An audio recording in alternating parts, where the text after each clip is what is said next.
लक्ष्मण की मृत्यु कैसे हुई थी, तो आइए जानते हैं इस वीडियो में। तो भगवान विष्णु ने भगवान श्री राम के रूप में अवतार लिया, मानव अवतार लिया धरती पर। और शेषनाग जो थे, भगवान विष्णु की जो समुद्र में सैया बनी थी, उन्होंने लक्ष्मण जी के रूप में अवतार लिया, भगवान श्री राम के छोटे भाई के रूप में। तो एक बार ब्रह्मा जी ने काल देवता से कहा कि जाओ तुम राम से कहलाओ कि तुम्हारी आयु पूर्ण हो चुकी है, जितने वर्ष तुमने मांगे थे कि मैं धरती पर बिताऊंगा, उतने वर्ष तुम्हारे पूरे हो चुके हैं, अब तुम्हें अपने धाम लौटकर आना होगा। तो काल देवता अयोध्या पहुँचे और भगवान श्री राम से कहा कि मैं तुमसे कुछ अकेले में बात करना चाहता हूँ। तो भगवान श्री राम ने लक्ष्मण जी को पहरा पर लगा दिया और कहने लगे कि जब तक मैं ना चाहूँ तब तक मेरे कमरे में, मेरे कक्ष में कोई आ ना सके। तो भगवान श्री राम और काल देवता आपस में बात कर रहे थे। तो काल देवता भगवान श्री राम से कहा कि ब्रह्मा जी ने कहा है कि तुम्हारी आयु पूर्ण हो चुकी है, अगर तुम और यहाँ पर रहना चाहते हो तो कोई बात नहीं, अब तुम अपने धाम स्वर्ग को चलो।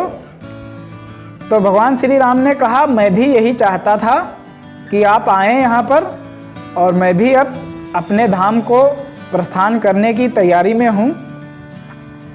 वहाँ पर द्वार पर तो भगवान श्री राम के कक्ष के बाहर लक्ष्मण जी पहरा दे रहे थे। तो वहाँ पर दुर्वासा ऋषि अचानक आ गए और कहने लगे मैं राम से मिलना चाहता हूँ। तो लक्ष्मण जी ने कहा जो बात कहनी है मुझसे कह दो, मैं उन्हें बता दूंगा। तो दुर्वासा ऋषि ने कहा नहीं, मैं उनसे स्वयं मिलकर बताऊंगा। तो लक्ष्मण जी ने उनकी बहुत विनती की, हाथ जोड़े, कहने लगे वो अभी किसी ऋषि मुनि से बात कर रहे हैं और उनसे अभी कोई नहीं मिल सकता, आप कृपया प्रतीक्षा करें।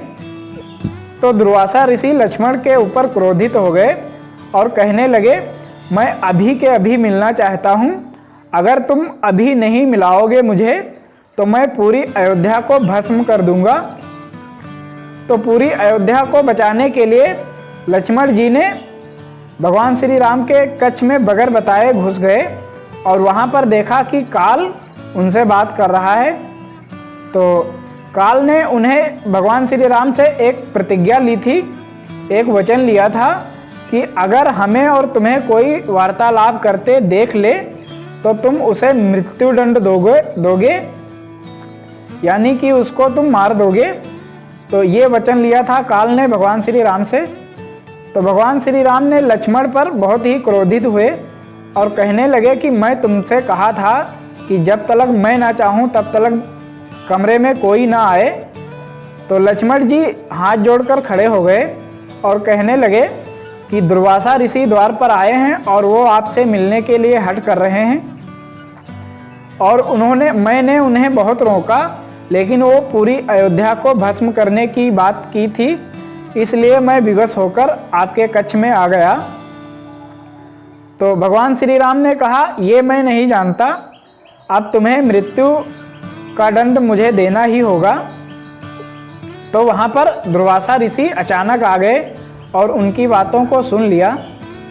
तो दुर्वासा ऋषि ने भगवान श्री राम से कहा कि इन्हें मृत्युदंड ना दो और इन्हें अयोध्या से त्याग कर दो, परित्याग कर दो, और त्याग जो है मृत्यु के बराबर है। तो जब भगवान श्री राम ने लक्ष्मण जी का त्याग किया था तो लक्ष्मण जी ने समुद्र में जाकर अपने प्राण त्यागे थे और वापस शेषनाग के अवतार में अवतरित हो गए थे। नमस्कार दोस्तों, स्वागत है हमारे एक और न्यू ब्लॉग में। अगर वीडियो अच्छा लगा हो तो एक लाइक करें, चैनल पर पहली बार आए हैं तो चैनल को सब्सक्राइब करें, ताकि रामायण कथा की अनसुनी कहानी हम आप तक सबसे पहले लाते रहेंगे। तो ये थी कहानी कि लक्ष्मण की मृत्यु कैसे हुई थी, तो हमने इस वीडियो में आप लोगों को बताया। तो जो काल वहाँ पर आया था भगवान श्री राम से मिलने, तो वो काल थे, काल देवता थे, और जब अयोध्या पहुँचे तो एक ब्राह्मण के रूप में हो गए, एक साधु ब्राह्मण के रूप में हो गए, और फिर अयोध्या गए और भगवान श्री राम से मुलाकात की, बातचीत की, और ब्रह्मा जी की खबर जो है भगवान श्री राम तक पहुंचाई। कहने लगे कि अब तुम्हारी आयु प्रभु पूरी हो चुकी है धरती पर, अब तुम अपने धाम वापस चलो। तो जब ये बात कर रहे थे तब काल देवता ने भगवान श्री राम से कहा था कि अगर हमें और आपको वार्तालाप करते कोई देख ले तो उसे तुम मृत्युदंड दोगे। इस कारण लक्ष्मण जी की मृत्यु हुई थी। और उसके बाद जब लक्ष्मण जी समुद्र में जाकर अपने प्राण त्यागे और शेषनाग के रूप में फिर अवतार हुए, फिर भगवान श्री राम गए समुद्र में और उन्होंने भी अपने प्राण त्याग दिए अपने इच्छा अनुसार और भगवान विष्णु के रूप में आ गए।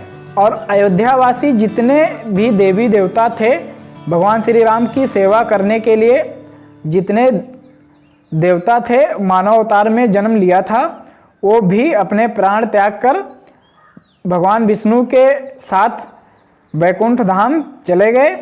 मिलते हैं किसी अगले वीडियो में और कमेंट में जय श्री राम जरूर लिखें।